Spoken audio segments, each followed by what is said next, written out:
Hello again. I'm Dr. Nick Sambaluk. Welcome to Unit 2 of the 2015 Technology, Innovation, and the Civil War course for Purdue University. In our previous unit, we surveyed the technological advances in transportation, in weapons, and communication that occurred between 1801 and 1900. We also mentioned changes in how people defined opportunity, in how they organized, and in how they thought about other people. Accompanied by the West Point History of the Civil War chapters by Mark Neely and Joseph Glathar, we learned about the war in the Eastern Theater through 1863. And I left us last time with questions for online discussion. These dealt with the strategies that the Union and the Confederacy selected for the war, as well as about how the antagonists matched their strategies with their policy objectives, and about the generalship of Robert E. Lee, who commanded the bulk of Confederate forces in the Eastern Theater, known as the Confederate Army of Northern Virginia. Today's clip accompanies the final three chapters from the West Point History of the Civil War textbook concerning the Civil War in the Western theaters and the war in the East from 1864 onward. Battle Monument stands at West Point, New York, overlooking the Hudson River and boasting the largest single-piece granite column in the New World. It was built in 1897. On the main pillar are carved the names of every single officer in the United States Regular Army who died in the Civil War.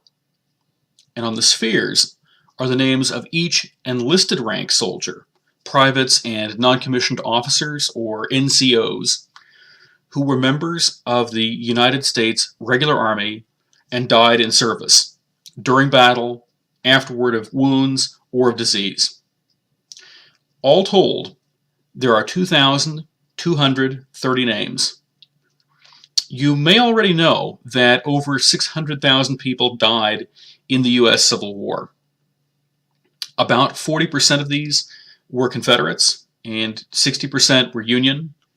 The vast majority of the Union dead, and by far the largest proportion of the Union Army, were not regular Army, as to say long-term, long-service soldiers, but instead they were volunteers.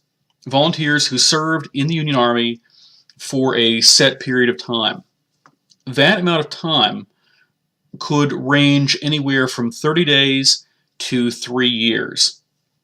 Although typical enlistments were 1 year, 2 years, 3 years, or the duration of the war, they could range anywhere from 30 days all the way to 3 years, depending on the terms of enlistment. In the wake of the war, controversy would erupt over the relative roles and accomplishments of these two groups, the volunteers and the regulars. The controversy was significant, not only because of the meaning that it had for the veterans of the Civil War, but also regarding the country's ideas and its plans in its national defense against security threats that it perceived for the future. One item is certain and undeniable. During the war's final year, combat became far more continuous and draining for the armies as well as for the home fronts on both sides of the conflict. The combined campaigns of the main Union commanders in the East, that is to say, Major Generals Irvin McDowell, George McClellan, John Pope, Ambrose Burnside, Joseph Hooker, and George Meade, collectively, had taken from July 1861 through the late fall of 1863. In those 2 years, the Army of the Potomac had waged successive but separate battle campaigns interspersed by lulls in which both armies in the Eastern Theater, Union and Confederate, regrouped, re-equipped, reinforced themselves, and prepared for the next fight. For example, the first major Union campaign in the East had led to the appalling defeat and rout of the Union Army at the First Bull Run, also known as the Battle of Manassas. That had been in July of 1861. Major General George McClellan rebuilt, retrained, and instilled confidence in the Army before embarking on the next Union offensive in the East. This process took time. Despite President Lincoln's repeated pleading, the Army of the Potomac, which was McClellan's name for the main Union force in the East, did not make its next concerted offensive maneuver until March of 1862.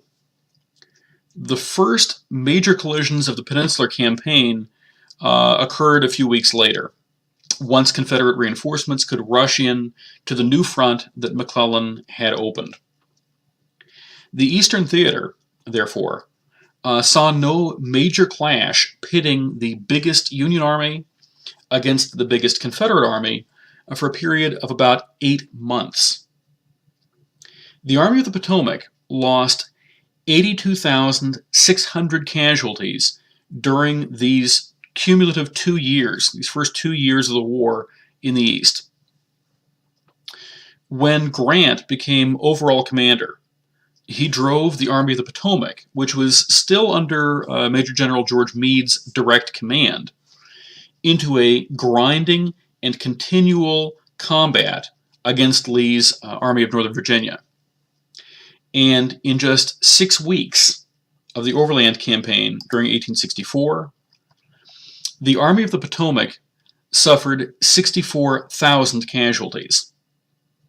Now, Lee was driven back toward Richmond with a diminishing army, but the Union was bleeding 15 times faster than it had during the first 2 years of the war.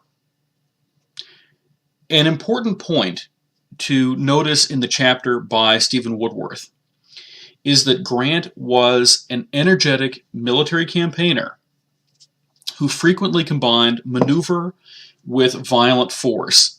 This is really Grant's modus operandi. If we look at his career throughout the Civil War, that's the pattern that we see both in the West, and that's what he wants to accomplish also against Lee in the East. That's how Grant operates. In the chapter by Earl Hess, notice the importance that coordinated, simultaneous blows were meant to have on defeating the Confederacy, hopefully in 1864.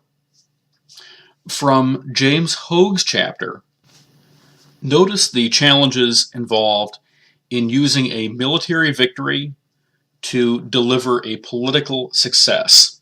The concept of war in Western modern tradition, the idea, if we read Clausewitz, the idea of war is to try to achieve some kind of political objective through organized, concerted violence. That is the concept of war.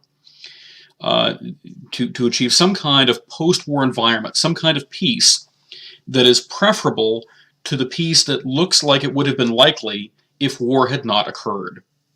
So what are the challenges involved in using military victory to deliver political success? 3 topics require our discussion this week as we head toward the topical studies on innovation that are going to encapsulate the remainder of the semester from this point forward. First, having now read about the entirety of the war, determine whether the Battle of Gettysburg or the Siege of Vicksburg was the more significant event for the overall outcome of the Civil War. Having read several perspectives, which theater of the war was most important? Was there one area in which a total Confederate defeat would cause the rebellion to collapse? Or in which a total defeat of the Union would have forced U.S. officials to sue for peace and admit Confederate independence? Was there one event that would have finished the war off? One area that would have been crucial. Second, Ulysses Grant was called a skilled strategist by some contemporaries. He was called a butcher by other contemporaries. Using historical information, which of these terms describes Grant, and why? Last, consider how changes in U.S. war objectives altered the meaning and the requirements of victory for when the war ended. I look forward to your thoughts and comments on the discussion boards, and I look forward to talking again next time as we start our topical studies about technology and innovation in the U.S. Civil War. Thanks so much.